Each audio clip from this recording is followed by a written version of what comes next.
Hello everyone, welcome to Saroj Mishra's YouTube channel. मेरे YouTube channel पर आप सभी का बहुत बहुत स्वागत है। इस वीडियो में डिटेल्स कवर करने जा रहे हैं इनकम टैक्स रिक्रूटमेंट 2021। यहाँ पे 10th पास 12th पास ग्रेजुएट्स के लिए बहुत अच्छी अपॉर्चुनिटी है। सैलरी पे स्केल ऑफर हो रही है। इनकम टैक्स रिक्रूटमेंट जो होने जा रही है, आप सभी जानते हैं income tax government of India के अंतर्गत आता है, तो बिल्कुल प्योरली गवर्नमेंट जॉब है। परमानेंट पोस्ट है सभी के सभी। सबसे बड़ी बात यह है कि नो एग्जामिनेशन, कोई भी एग्जामिनेशन यहाँ पर कंडक्ट नहीं कराई जाने वाली है।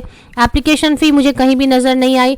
एक पोर्टल है, वहां पर जाकर आपको एप्लीकेशन डालनी है, तो नो एप्लीकेशन फी, सीधी भर्ती। आगे बढ़ते, सैलरी काफी अच्छी होने वाली है क्योंकि पे स्केल ऑफर हो रही है, तो काफी सारे अलाउंसेस मिलेंगे और एडअप होके monthly salary, gross salary, in hand salary काफी अच्छी बनेगी। आगे बढ़ते हैं और पूरी डिटेल हम कवर अप करते हैं।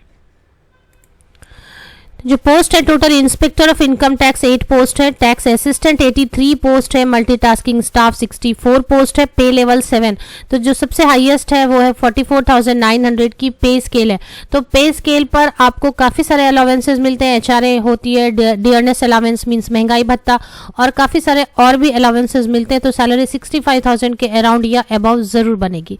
आगे बढ़ेंगे, क्वालिफिकेशन की डिटेल में क्या क्या है, एलिजिबिलिटी क्राइटेरिया में क्या क्या है। तो ये पहले एजुकेशनल क्वालिफिकेशन है, इसके अलावा कुछ और भी रिक्वायरमेंट्स हैं। तो सबसे पहले जो एजुकेशनल क्वालिफिकेशन है और इसके बाद और क्या रिक्वायरमेंट है वो भी हम पढ़ेंगे। तो inspector of tax income tax में 18 to 30 ईयर्स तक के कैंडिडेट एप्लीकेशन डाल सकेंगे। Bachelor degree from a recognised university और इक्विवेलेंट, तो कहीं से भी अच्छी यूनिवर्सिटी से, कॉलेज से रिकॉग्नाइज्ड है जो, उससे अगर आपने बैचलर डिग्री मींस ग्रेजुएशन की हुई है किसी भी सब्जेक्ट से, किसी भी स्पेशलाइजेशन से, किसी भी स्ट्रीम से आप एप्लीकेशन डाल सकेंगे। टैक्स असिस्टेंट, लेकिन एक और कंडीशन है, वो भी हम पहले आगे देख लेते हैं। टैक्स असिस्टेंट के लिए age limit 18 to 27 years, multitasking staff के लिए 18 to 25 ईयर्स। टैक्स असिस्टेंट के लिए एप्लीकेशन डालने के लिए फिर से कोई भी बैचलर डिग्री वाले कैंडिडेट एलिजिबल हो सकेंगे। डेटा एंट्री स्पीड होनी चाहिए आपकी, जो यहाँ पर मेंशन की हुई है। अगर 10th पास या इक्विवेलेंट है तो मल्टीटास्किंग स्टाफ के लिए गवर्नमेंट ऑफ इंडिया के रूल के हिसाब से आपको एज में रिलैक्सेशन मिलेगी। सबसे पहले हम जानते हैं कि नोटिफिकेशन कहाँ से जारी की गई है। Government of India, office of the principal chief commissioner of income tax, Aayakar Bhavan, MK मार्ग, मुंबई। तो MK मार्ग मुंबई की तरफ से government of India income tax department की तरफ से नोटिफिकेशन जारी की गई। स्पोर्ट्स कोटा रिक्रूटमेंट 2021, तो स्पोर्ट्स कोटा में ये रिक्रूटमेंट नोटिफिकेशन जारी की गई है। तो ग्रेजुएशन या 12th या 10th होने के बाद आपके पास कुछ एक खास सर्टिफिकेट भी स्पोर्ट्स से रिलेटेड होनी चाहिए। तो इसमें इसकी जो लास्ट डेट है, अच्छा एज में relaxation of course government of India के रूल के अंतर्गत जो एज में रिलैक्सेशन दी जाती है वो जरूर दी जाएगी। तो यहाँ पे कौन कौन से गेम्स है जिनमें से किसी भी एक में आपने पार्टिसिपेट किया है, स्कूल लेवल पे, यूनिवर्सिटी लेवल पे, या फिर कौन कौन से लेवल पर यहाँ पर वैलिड है वो मैं आपको बता देती हूँ। तो एथलेटिक्स है, दूसरा swimming, squash, billiards, chess, carrom, bridge, badminton, lawn tennis, table tennis, shooting, weight lifting, wrestling, boxing, judo, gymnastic, body building, volleyball, basketball, football, kabaddi, cricket. तो इतने सारे खेल हैं।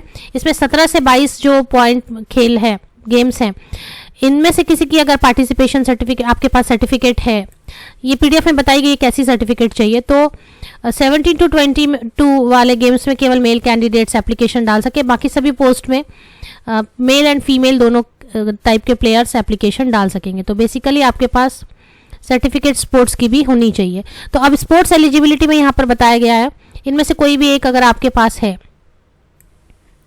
तो इनमें से sportsman who have been awarded national award in physical efficiency under the national physical efficiency drive, अगर ये है आपके पास, या फिर sportsman who have represented the state school team in the national sport और game for school conducted by the all India school games federation in any one of the game sports mention in para 2, या फिर sportsmen who have represented their university in the inter-university tournament conducted by inter-university sports board। तो इन ये 3 है। या फिर last है sportsmen who have represented a state or the country in the national or international competition in any of the games or sports mentioned in the para 2। तो इनमें से इन 4 में से किसी भी लेवल पर आपने गेम खेली है और आपके पास एक वैलिड सर्टिफिकेट है, तो ये इन 5 में से कोई भी एक सर्टिफिकेट आप कैरी कर रहे हैं, अगर यहाँ पर दी हुई है पेज नंबर 5 पर, तो यहाँ पर ये देख लें आप, इनमें से कोई भी सर्टिफिकेट अगर आप कैरी करते हैं और जो आपके एजुकेशनल क्वालिफिकेशन है वो मीट होती है तो आप एप्लीकेशन डाल सकते हैं। टर्म्स एंड कंडीशंस आप अच्छी तरीके से पढ़ लें। एप्लीकेशन फ़ी मुझे नज़र नहीं आई है, ऑफिशियल वेबसाइट पर एक बार चलते हैं। ये ऑफिशियल वेबसाइट है sports quota recruitment for meritorious sportsman persons 2021। तो यहाँ पे डाउनलोड इंस्ट्रक्शन है, फ्रीक्वेंटली आस्क्ड क्वेश्चंस है, इसमें कुछ क्वेश्चंस के आंसर और भी किए गए अगर कोई क्वेरी आपके दिमाग में रह जाती है एप्लीकेशन के वक्त। और नीचे में यहाँ पे देखिए एक पोर्टल जैसे ओपन की हुई है, इसी से आप एप्लीकेशन डाल सकेंगे। यहाँ फ़ी तो कहीं भी डिमांड नहीं की जा रही है, PDF में भी फ़ी का जिक्र नहीं किया गया है। एग्जामिनेशन सिलेक्शन इसकी बहुत ही इंटरेस्टिंग है कि यहाँ पर एग्जाम कंडक्ट मोस्टली नहीं होंगे, तो ये भी हम पढ़ लेते हैं। Selection of the candidate, the application will be scrutinised and suitable candidate will be shortlisted for further selection process. तो पहले स्क्रूटिनाइज की जाएगी, जो सुटेबल कैंडिडेट है उनको शॉर्टलिस्टिंग होगी और शॉर्टलिस्टिंग के बाद डॉक्यूमेंट वेरिफिकेशन के लिए डायरेक्ट बुलाया जाएगा। तो ये बहुत ही इंटरेस्टिंग है कि यहाँ पर कोई भी एग्जाम नहीं होनी है। एंड फर्दर इफ रिक्वायर्ड, अगर उनको ज़रूरत होगी तो वो ग्रुप या प्रोफिशिएंसी टेस्ट करा सकते हैं, मीन्स ग्राउंड या प्रोफिशिएंसी टेस्ट करवा सकते हैं। मीन्स आपने जो भी स्पोर्ट्स में तो कोई भी एक छोटा सा टेस्ट कंडक्ट कराया जा सकता है, वो भी ज़रूरत हुई तो। अदरवाइज सिर्फ फाइनली जो शॉर्टलिस्टेड कैंडिडेट है उनकी डॉक्यूमेंट वेरिफिकेशन के लिए बुलाया जाएगा और फाइनल सिलेक्शन की जा सकती है। अब यहाँ पर ये सिलेक्शन के लिए हो गया। जॉब लोकेशन चूंकि मुंबई से निकली है तो जॉब लोकेशन मोस्टली मुंबई ही रहने वाली है। यहाँ पर लिखा है the principal chief commissioner of income tax Mumbai invites application for recruitment of meritorious sports person. तो मुंबई में ही इसकी जॉब लोकेशन होने वाली है। तो इस वेबसाइट पर आपको चले आना है और यहाँ पर आपको डाउनलोड करनी है। PDF स्पोर्ट्स कोटा में है, लेकिन बहुत सारे कैंडिडेट ऐसे ग्रेजुएट 10 पास 12 पास कैंडिडेट ऐसे भी होते हैं जिन्होंने बहुत सारे गेम्स में पार्टिसिपेट किया। एक से ज़्यादा भी आप फिल कर सकते हैं। अगर आपने एक या दो से गेम में पार्टिसिपेट किया स्टेट लेवल पे, स्कूल लेवल पे, या जो भी यहाँ पर मेंशन की हुई है PDF में, तो एक से ज़्यादा पोस्ट के लिए भी आप एप्लीकेशन डाल सकेंगे।